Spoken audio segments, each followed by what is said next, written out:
आप सभी को जय मसीह की। प्रभु यीशु मसीह के नाम से मैं आप सभी का स्वागत करता हूं आज के वचन के लिए। परमेश्वर के प्रिय लोगों, आपके जीवन में दो प्रकार के काम हो सकते हैं या हो रहा होगा। सबसे पहला परमेश्वर का काम। परमेश्वर का काम कैसे हम समझ सकते हैं कि प्रभु हमारे जीवन में काम कर रहा है, परमेश्वर के वचन में लिखा है, उस बारे में मैं बात करूंगा। दूसरा है शैतान का काम। ठीक है, शैतान के काम के बारे में भी आज मैं बात करूंगा और मैं बताऊंगा आपको किस काम पे आगे बढ़ना है। आपको समझते हुए उस काम में आपको आगे बढ़ना पड़ेगा। अगर आप समझ पा रहे हैं कि परमेश्वर आपके जीवन में काम कर रहे हैं तो उसमें आपको आगे बढ़ना है। अगर आप समझ पा रहे हैं कि शैतान आपके जीवन में काम कर रहा है तो बचना है, क्योंकि शैतान हमेशा आपको नाश करने के बारे में सोचता था और आगे भी वो सोचता रहेगा। लेकिन परमेश्वर आपको जीवन देना चाहते हैं, परमेश्वर आपको जिंदा रखना चाहते हैं, परमेश्वर अपनी महिमा आपके जीवन से लेना चाहते हैं। इसीलिए हमें बहुत ही चौकस रहना पड़ेगा, कहीं ऐसा ना हो कि शैतान जीत जाए। परमेश्वर के अजीजों, कहीं ऐसा ना हो कि शैतान जीत जाए। हमारे चौकस ना रहने की वजह से शैतान हमें परमेश्वर से दूर कर सकता है। इसीलिए आज का वचन परमेश्वर के अजीजों ये समझने के लिए है कि हमारे जीवन में परमेश्वर काम कर रहे हैं या शैतान। ठीक है, सबसे पहली बात परमेश्वर के काम को लेकर हम शुरू करते हैं। मैं पढ़ना चाहता हूँ यशायाह का किताब 43 अध्याय, उसके 18वें आयत को। बहुत ही सुंदर वचन है, पर ध्यान से सुनिएगा। अब बीती हुई घटनाओं का स्मरण मत करो, ना प्राचीन काल की बातों पर मन लगाओ। देखो, मैं एक नई बात करता हूँ, वो अभी प्रकट होगी, क्या तुम उससे अनजान रहोगे? मैं जंगल में एक मार्ग बनाऊंगा और निर्जल देश में नदियां बहाऊंगा। परमेश्वर का काम हमेशा कैसे होगा आपके जीवन में? परमेश्वर काम कैसे करते हैं? परमेश्वर आपको आपके पुरानी बातों से सबसे पहले वो अलग करना चाहते हैं। परमेश्वर आपको बीती हुई घटनाओं को स्मरण करने से रोकना चाहते हैं। परमेश्वर आपको आपके पुराने जीवन में जाने नहीं देना चाहते, क्योंकि परमेश्वर को पता है आप कहां से आए हैं। ठीक है, परमेश्वर को पता है कि परमेश्वर ने आपको कहां से छुड़ाया है, कैसी हालत में आप थे, कैसी दशा में आप थे, कैसे जगह से परमेश्वर ने आपको बचाया है। ये बात परमेश्वर जानते हैं। इसीलिए परमेश्वर नहीं चाहते हैं कि दोबारा आप आपके उस पुरानी जगह में जाए या बीती हुई घटनाओं का स्मरण करें, जो परमेश्वर जानता है कि आप किन हालत में थे, और परमेश्वर नहीं चाहता है कि आप वहां पे दोबारा जाए। परमेश्वर अपने वचन में बार बार कहता है कि देख, सब कुछ नया हो गया, क्योंकि इंसान पुराने अवस्था या पुरानी बात को भूल नहीं सकता, या अगर मैं सही भाषा में कहूं, भूलना नहीं चाहता है। मिस्र से परमेश्वर ने इजरायलियों को निकाला। मिस्र में इजरायली लोग कैसे रहते थे, ये बात आपको पता होगा ना। अगर नहीं पता है तो आप पढ़िए। मिस्र में उनकी दुर्दशा कैसी थी, किस हालत में थे। इसीलिए तो वो बार बार परमेश्वर को पुकार रहे थे कि प्रभु हमें बचा। 400 साल से वो क्यों प्रार्थना कर रहे थे? क्यों 400 साल से वो कंटिन्यू लगातार प्रार्थना कर रहे थे कि प्रभु हमें बचा, हमें यहाँ से निकाल। वो खुश थे, वो आनंदित थे, वहां पे एंजॉय कर रहे थे? नहीं, वो तकलीफ में थे, वो मुसीबत में थे, वो दुख में थे। उनकी पीढ़ियां वहां पे खत्म हो रही थी और वो परमेश्वर को मदद मांग रहे थे कि प्रभु हमें बचा, हमें छुड़ा, हमें निकाल यहां से। 400 साल बाद परमेश्वर ने उनके प्रार्थनाओं को सुनकर प्रार्थनाओं का जवाब दिया और मूसा को भेजा। मूसा को तैयार किया और परमेश्वर ने मूसा को भेजा। अब मिस्र से निकलने के लिए तो ये बहुत ही उत्तेजित और आनंदित, लेकिन मिस्र से निकलने के बाद ये बिल्कुल बदल गए। पहले जिस जगह में वो नहीं रहना चाहते थे, अब उस जगह की वो तारीफ करने लगे कि मैं वहाँ पे कितना अच्छा था, मुझे तो वहाँ पे कितना अच्छा अच्छा भोजन मिलता था, हम तुम यहाँ पे हमें रेगिस्तान में मारने के लिए लाए हो। वो बंदी थे, वहाँ पे बंधन में थे, वो पेट भर खाना भी नहीं खा पाते थे, उन्हें मारा जाता था, उन्हें पीटा जाता था, उन्हें कुचला जाता था, काम करते करते उनकी मौत हो जाती थी। उन्हें कोई श्रद्धांजलि नहीं है, कोई इज्जत नहीं है, कोई आदर नहीं है, कोई मान सम्मान नहीं है। मतलब मिस्र में वो लोग इंसान के तुल्य तो थे ही नहीं, जानवर से भी बदतर माना जाता था उन्हें। उस जगह से परमेश्वर ने उनको छुड़ाया, परमेश्वर ने उनको बचाया, और जब परमेश्वर ने उन्हें स्वतंत्र कर दिया, चारों तरफ वो कहीं भी जा सकते थे, कुछ भी कर सकते थे, वो खुले आसमान के नीचे थे, वो किसी के बंधन में नहीं थे। परमेश्वर उन्हें छुड़ाकर तो लाए, लेकिन परमेश्वर मिस्र जैसा उन पर शिकंजा परमेश्वर ने नहीं कसा, परमेश्वर ने उन्हें स्वतंत्र किया, और वही स्वतंत्रता उनके लिए पाप बन गया। पहले वो परमेश्वर को दुहाई देते थे, परमेश्वर को पुकारते थे, लेकिन अब क्या कहने लगे पता है? हम मिस्र में अच्छे थे, हमें क्यों लाए हो यहाँ पे? परमेश्वर उनके लिए समंदर में से रास्ता बना रहा है, परमेश्वर उनके लिए चट्टान में से पानी निकाल रहा है, परमेश्वर उनके लिए रेगिस्तान में, है ना, अच्छे भोजन का परमेश्वर बंदोबस्त कर रहा है। परमेश्वर ने सब कुछ किया उनके लिए, लेकिन उन्होंने ये बोलना नहीं छोड़ा कि हम मिस्र में अच्छे थे। किस प्रकार के इंसान है ये इंसान!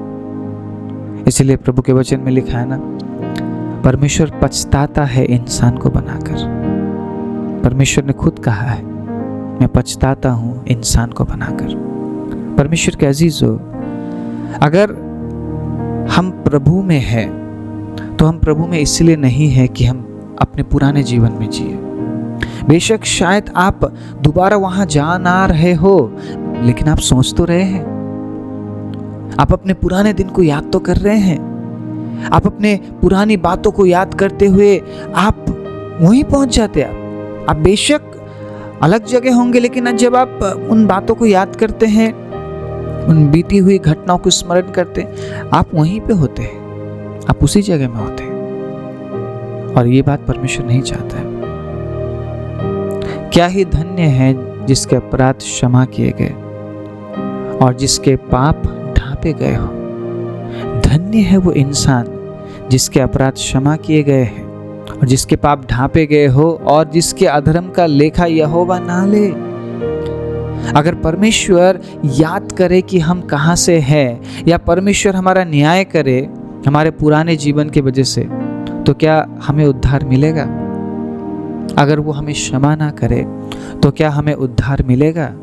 अगर वो भूल ना जाए हमारे पापों को, क्या हमें उद्धार मिलेगा? नहीं मिलेगा। वो हम पर करुणा करता है परमेश्वर के अजीजों, इसीलिए वो भूलना चाहता है हमारे पापों को, वो भूलना चाहता है हमारे अधर्मों को, वो भूलना चाहता है हमारे बुरे कामों को। वो बिल्कुल याद नहीं करना चाहता है परमेश्वर के अजीजों, वो बिल्कुल याद नहीं करना चाहता है। और वो याद नहीं करता है। एक बार अगर उसने क्षमा कर दी, वो दोबारा उस बात की चर्चा बिल्कुल भी नहीं करता है। ये परमेश्वर का स्वभाव है, ये परमेश्वर का स्वभाव है। परमेश्वर के अजीजों, अगर आप नए जीवन में जी रहे हैं, इसका मतलब प्रभु आपके जीवन में काम कर रहा है। अगर आप पुरानी बातों को भूलकर आप आगे की ओर बढ़ रहे हैं, ये प्रभु का काम है, ये प्रभु का अनुग्रह है आपके जीवन में। ये प्रभु कर रहा है कि आप पुरानी बातों को भूलकर आप नई बातों में आप आगे बढ़ रहे हैं। लेकिन अगर आप पुरानी बातों में बार बार आप जा रहे हैं, बार बार आप पुरानी दशाओं में आप जी रहे हैं, पुरानी बातों को आप याद कर रहे हैं, आप अगेन बार बार आप मिस्र में जा रहे हैं। आपका मिस्र मुझे नहीं पता क्या था या कौन था या कहाँ था, अब अगेन मिस्र में जा रहे हैं। आप मिस्र की बात को याद कर रहे हैं, आप मिस्र की हालात को आप याद कर रहे हैं, आप मिस्र में अगर आप जी रहे हैं, याद कीजिएगा ये काम शैतान का है। शैतान आपको आपके पाप से कभी निकलने नहीं देना चाहता है, क्योंकि उसे पता है अगर आप धार्मिकता के जीवन को जिएंगे तो आप परमेश्वर के साथ अनंत जीवन में आप प्रवेश करेंगे। इसीलिए वो हमेशा हमारे पास्ट को याद दिलाता है हमें। अगर शैतान के काम को आपने जांचना है तो इसी से आप जांच सकते हैं कि वो आपको आपका पास्ट याद दिलाता है। परमेश्वर आपके भविष्य के लिए आपको उत्साहित करता है, लेकिन वो आपके अतीत के लिए आपको उत्साहित करता है कि बार बार वो कहता है कि अतीत में जा और याद कर, देख तू तो ऐसा था, तू ऐसी थी, तूने ये किया, तूने वो किया। अगर वाकई में यीशु मसीह हमारे पाप के बारे में इंटरेस्टेड होते तो यीशु ने उस लेडी को, जिस स्त्री को लाया गया था इल्ज़ाम लगाते हुए, दोष लगाते हुए कि ये पाप करते हुए पकड़ी गई, यीशु पूछ सकते थे उससे, तूने क्या किया बता। क्या यीशु ने पूछा उससे? क्या यीशु मसीह ने उस स्त्री से उसके पाप के बारे में कुछ भी बात किया? पढ़िए आप, यीशु ने कुछ भी नहीं बोला, किसी से कुछ भी नहीं बोला। यीशु मसीह हमारे पाप के बारे में हमारे साथ चर्चा नहीं करना चाहता है। यीशु मसीह अपनी धार्मिकता के बारे में हमारे साथ चर्चा करना चाहता है। बोलिए आमीन। यीशु मसीह अपने पवित्रता के बारे में हमारे साथ चर्चा करना चाहता है। यीशु मसीह अपने पिता के बारे में हमारे साथ चर्चा करना चाहता है, अपने राज्य के बारे में हमारे साथ चर्चा करना चाहता है। हमारे पाप के बारे में वो हमारे साथ चर्चा नहीं करना चाहता है। इसीलिए उस स्त्री को यीशु ने क्या कहा? जा फिर से पाप मत करना। लेकिन अगर शैतान होता वहां पे, शैतान छोड़ता उस स्त्री को? ऐसे ही लोग अपने आप को नाश नहीं करते, क्योंकि शैतान उन्हें याद दिलाता है कि वो कुछ भी नहीं है, वो पापी है, वो तुच्छ है, तूने पाप किया है, तू तो वहीं पे अच्छा था, क्या कर रहा है तू इस जीवन में, देख वहाँ पे कितना एंजॉय करता था, तू कितना एंजॉय करती थी, उस समय में दोबारा जा, वही काम कर, क्योंकि उसमें बहुत मज़ा है, उसमें आनंद है। देख प्रभु के साथ तो तुझे कुछ नहीं मिल रहा, तुझे दुख उठाना पड़ रहा है, तू वही जा, तू वही कर, तू उसी के लायक है। आपका अतीत आपको बार बार याद दिलाएगा, वो आपको बार बार कहेगा अपने पास्ट में जा, पास्ट में जी। लेकिन परमेश्वर क्या कह रहे हैं? अपने भविष्य के लिए आगे बढ़, प्रेजेंट में जी, मेरे साथ जी प्रेजेंट में। लेकिन शैतान कभी नहीं कहेगा कि प्रेजेंट में मेरे साथ जी, वो कहेगा पास्ट में जा और याद कर, तू तो पापी था, तू तो पापी थी, तूने तो पाप किया था और दोबारा तू वही कर, वही कर, उसी जगह में जा। लेकिन परमेश्वर क्या कहेंगे? नहीं, निकल वहां से, निकल, दोबारा याद भी मत करना, दोबारा स्मरण भी मत करना, बीती हुई घटना को स्मरण मत करना। ये परमेश्वर का काम है। परमेश्वर नहीं चाहता है कि आप बीती हुई घटनाओं को स्मरण करें, लेकिन शैतान चाहता है कि आप बीती हुई घटनाओं को स्मरण करें। आपके पास्ट को वो बार बार आपके सामने लाके आपके प्रेजेंट को वो बिगाड़ना चाहता है, और वो नहीं चाहता है कि आपका प्रेजेंट परमेश्वर के साथ हो। और वो जानता है अगर आपका प्रेजेंट परमेश्वर के साथ नहीं है तो आपका फ्यूचर भी परमेश्वर के साथ नहीं होगा, आपका फ्यूचर परमेश्वर के साथ नहीं होगा। और परमेश्वर ये बात जानते हैं, अगर आप आपके पास्ट में जीवन ना बिताते हुए प्रेजेंट में अगर आप परमेश्वर के साथ जीते हैं तो आपका भविष्य परमेश्वर के अजीजों उज्जवल होगा।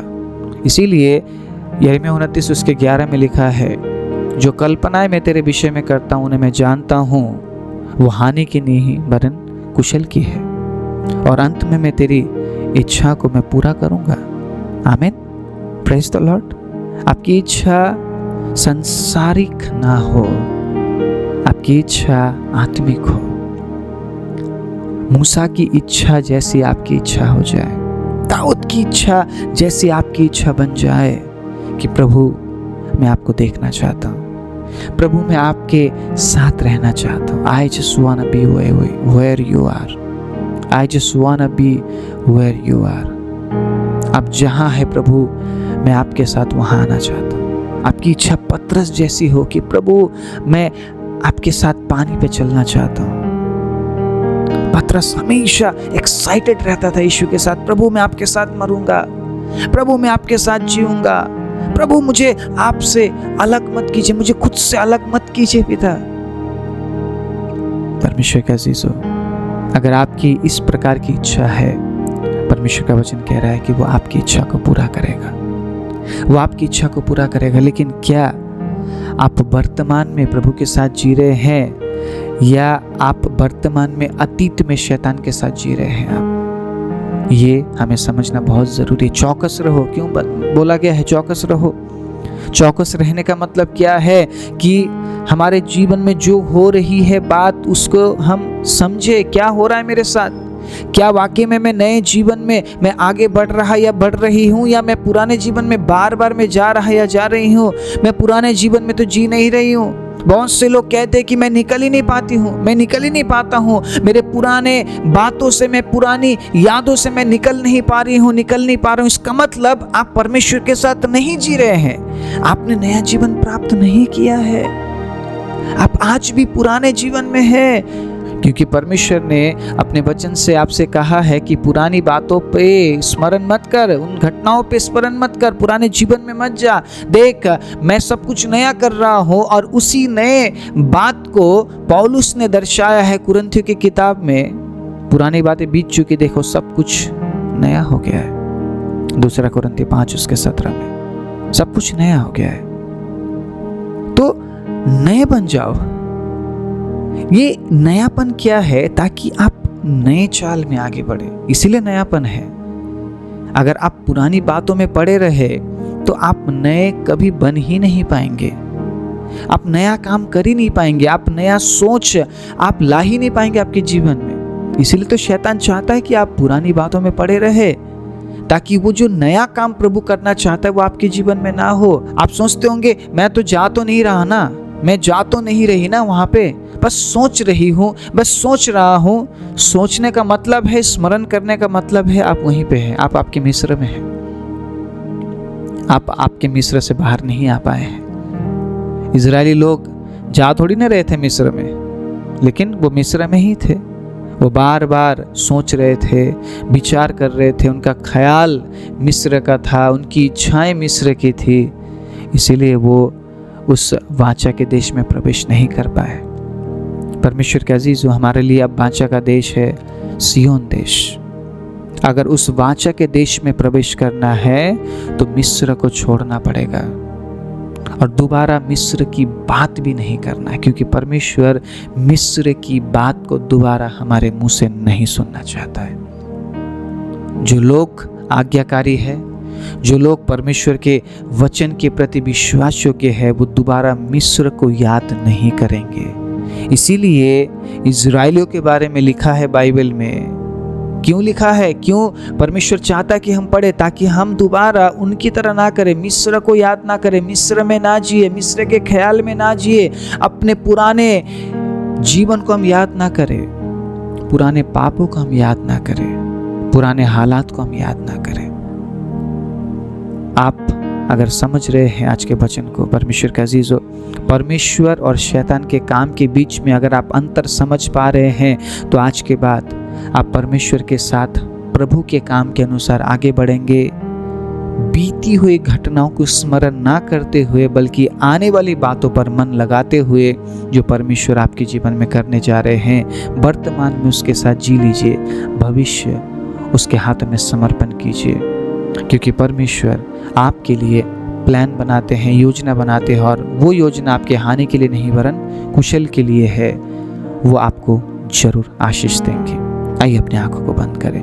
राजाओं के राजा, प्रभुओं के प्रभु, सर्वशक्तिमान जीवित दयालु परमेश्वर, मैं धन्यवाद देता हूँ एक और दिन के लिए प्रभु। आपने हम में से हर एक को जिंदा रखा, हमारी सुधि ली प्रभु, और विशेष रूप से आपके वचन से पिता आपने हमसे बात किया प्रभु। जो वचन आज हमने पढ़ा है, जो वचन आज हमने सुना है प्रभु, आप हमारी सहायता कीजिए ताकि इस वचन के अनुसार प्रभु, आपके कार्यों के अनुसार प्रभु हम आगे बढ़ सके। आपका कार्य है, आप हर दिन हमारे जीवन में नया काम करते हैं। उस नए काम को लेकर, नई सोच को लेकर नए ख्यालों को लेकर, नए चाल चलन में प्रभु, नए जीवन में हम आगे बढ़ने के लिए और शैतान के हर एक षड्यंत्र के प्रति प्रभु सचेत रहकर प्रभु शैतान का सामना करने के लिए, उसके कामों का प्रभु सामना करने के लिए प्रभु आप हमारी सहायता और मदद कीजिए, क्योंकि आपके वचन में लिखा है प्रभु के अधीन हो जाओ, शैतान का सामना करो तो वो भाग जाएगा। हाँ प्रभु, हम आपके अधीन होकर हम शैतान का सामना करते हैं और आज के बाद प्रभु हम दोबारा कभी मिस्र में नहीं जाएंगे, मिस्र की बातों को याद नहीं करेंगे, अपने पुराने जीवन को भी याद नहीं करेंगे, बल्कि नए जीवन में प्रभु यीशु के साथ हम आगे बढ़ते जाएंगे। एक बार फिर से प्रभु मैं वचन सुनने वाले सभी पर पिता आपके आशीष, आपके खुदावंद चंगाई, आपके सुरक्षा की घोषणा करते हुए प्रार्थना प्रभु यीशु मसीह के नाम से मांगता हूँ, आमीन।